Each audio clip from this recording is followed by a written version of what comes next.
છેતરી ન જાય એટલા માટે તમારું કામ બંધ રહ્યું છે. કોને ના ગમતું તું જેટલું ગમાય એટલું તમારું પાડતા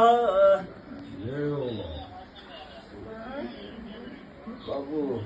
તમને માં છેતરી જાય તો પછી માતાનું મોલ ના રહે, કોની મોલ તો ના રહે બાબુ. એટલે મારા સેવક જોડે આખાને મારે તો ભેગા લઈને આપવું પડે. તો ભાઈ મારા ભાઈ જોડે 5 રૂપિયા અને એક જોડે 1 રૂપિયા, મારા 1 રૂપિયાના ધણીથી પુગા આટલું જ મને લઈને હેડાય. 5 વાળા જોડે હે 5 એને હેડાય. ખરેખર 5 રૂપિયાથી વધારે મળતું છે. કેમ કે મારે તો 1 રૂપિયો પહેલે જોઈએ, 5 રૂપિયા ના હોય તો ચાલે. મારે તો 1 રૂપિયાના ધણીમાં જેટલી હોર હોય ને ઓને જે ગમે માં મારે તો આટલી હોર હોય તો ઓના હોરથી તમે કામ લઈ લેવો, તમારું પાર થઈ જાય.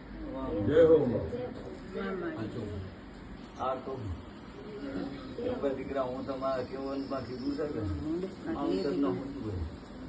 માને બાપ ને હોતું તમારા દીકરા સુખ શાંતિ રહે, કોઈ દાડો હાલ ના આવે, કાંટા ના વાગે ને મારા છોકરા હસી ખુશી રહે તો અમારે રૂપિયાની કે જરૂર નહીં. એવા માવિધર ની આ જ આશે માન બાપ જ એટલે ઓની આ જ આશે. મારા સેવકના લૂંટી મારે શું કરવાનું?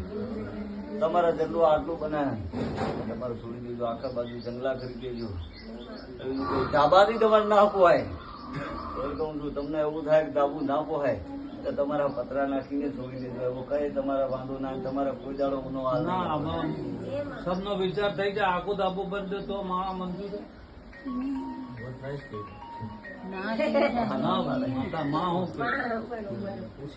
મહાભારતી હોય તો મહાજી થઈને તો